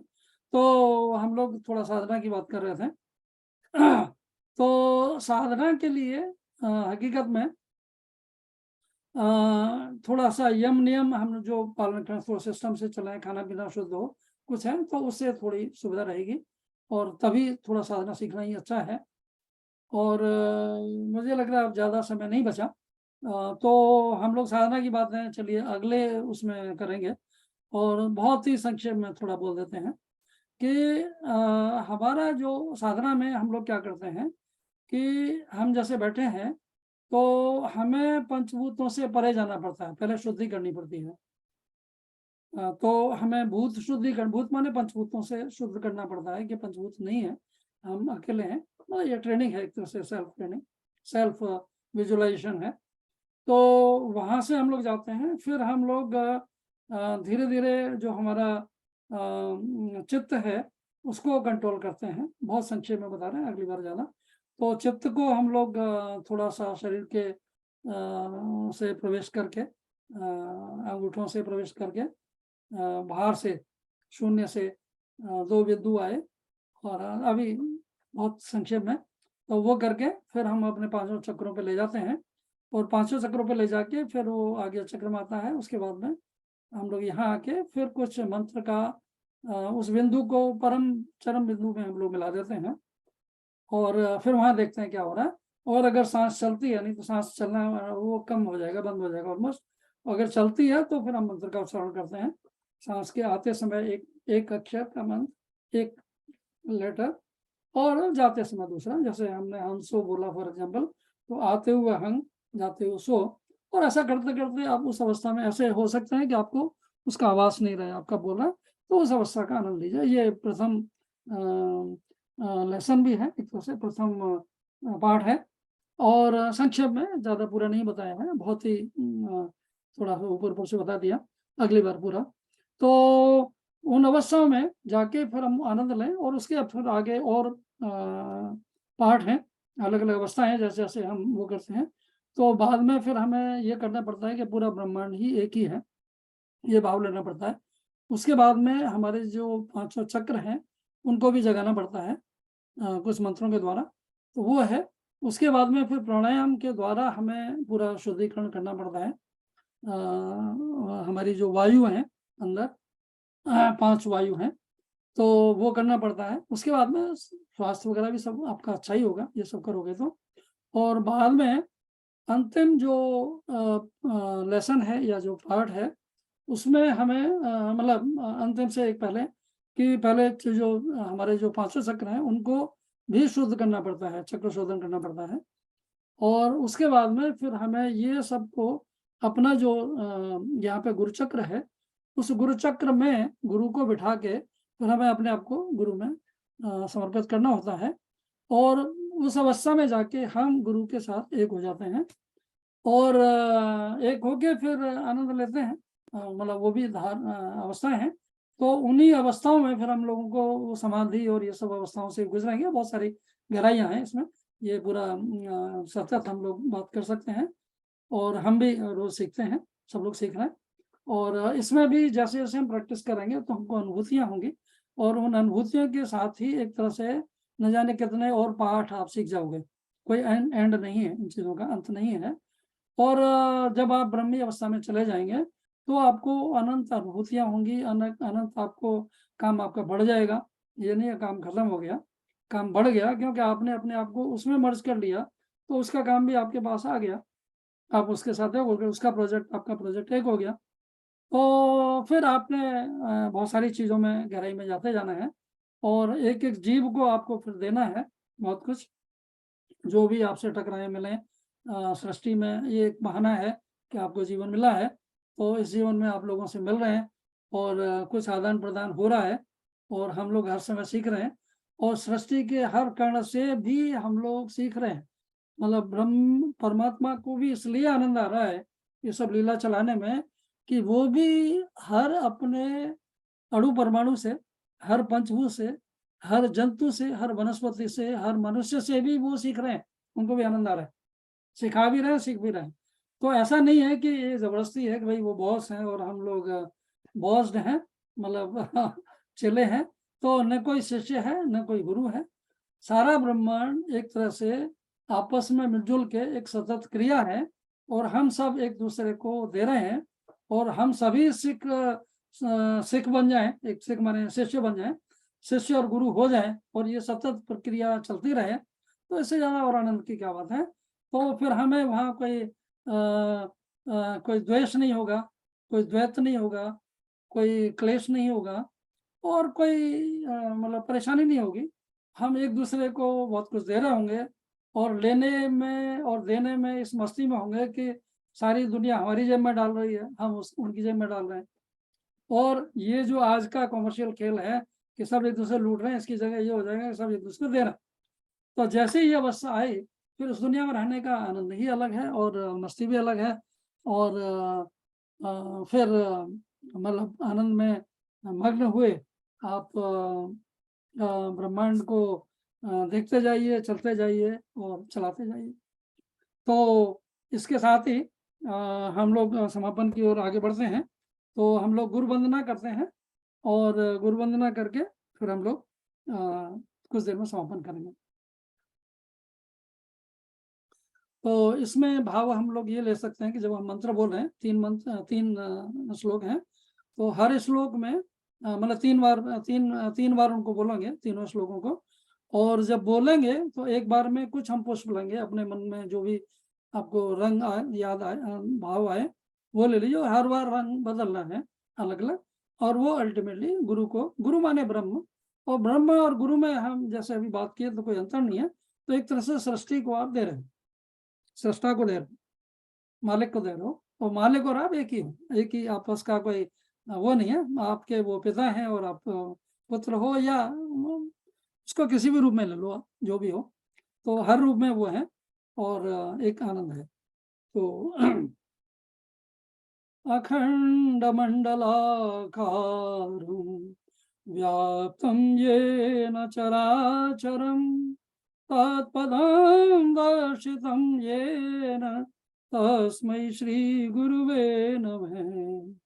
अज्ञानतिमिरान्धस्य ज्ञानाञ्जनशलाकया चक्षुरुन्मिलितं येन तस्मै श्रीगुरुवे नमः।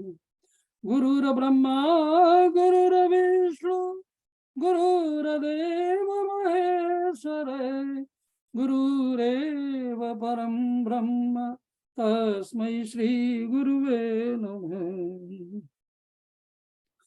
अखण्डमण्डलाकारं व्याप्तं येन चराचरं तत्पदं दर्शितं येन तस्मै श्रीगुरुवे नमः।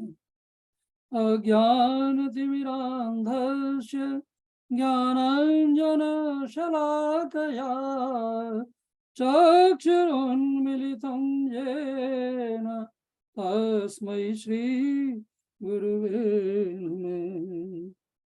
गुरुर्ब्रह्मा गुरुर्विष्णु गुरुर्देव महेश्वर गुरुरेव परं ब्रह्म तस्मै श्रीगुरुवे नमः।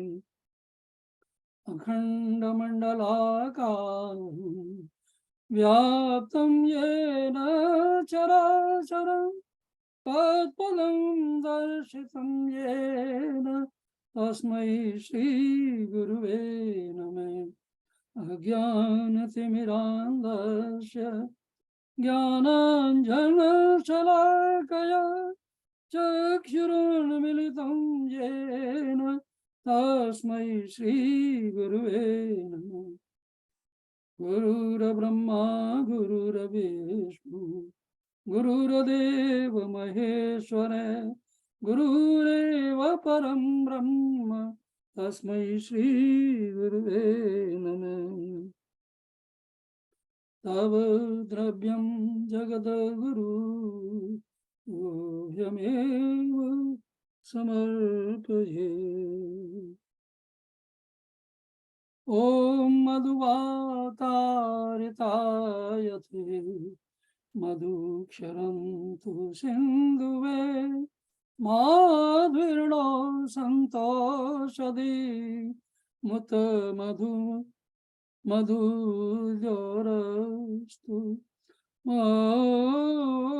मधुनक्तमुत सशो मधुमत पार्थिमं रजे मधुद्योरस्तु नो पिता मधुमानो वनस्पति मधुमास्तु सूर्य माध्विर्गावो भवन्तु नो। ॐ मधु ॐ मधु ॐ मधु।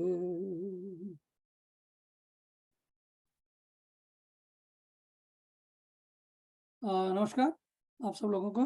तो ये जो प्रस्तुति थी इसमें मेरे जो गुरु हैं श्री श्री प्रभात रंजन सरकार हैं और आनंद मार्ग प्रचारक संघ उन्होंने संस्था स्थापित की थी। तो बहुत सारी जो बातें मैं सीखा हूँ, वैसे तो बहुत लोगों से बहुत जगह से सीखा हूँ, पर उनका सबसे ज़्यादा योगदान है और उनसे मैं व्यक्तिगत रूप से भी मिला हुआ हूँ और उनके बहुत सारे सन्यासी हैं पूरे विश्व भर में, उनसे भी बहुत कुछ सीखने को मिला।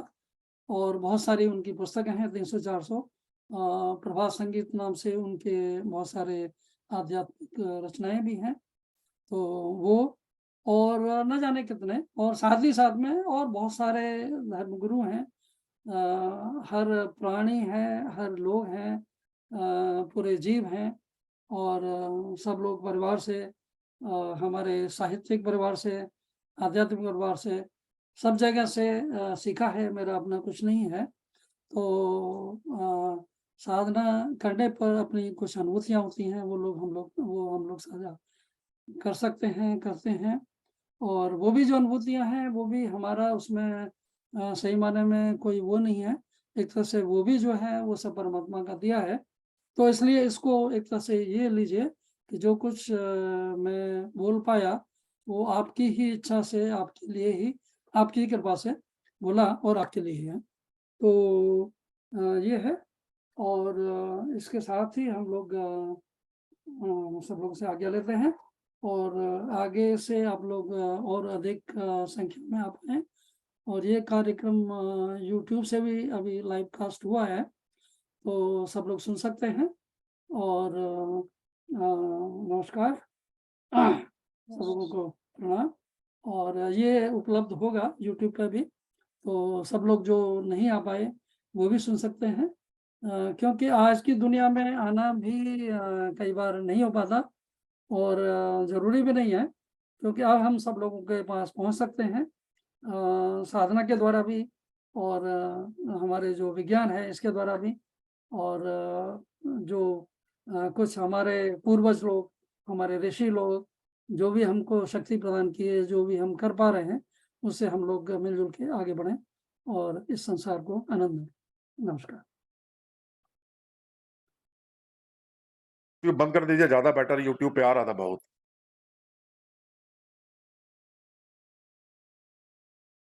ओके। यूट्यूब पे आवाज आपकी बहुत अच्छी आ रही थी।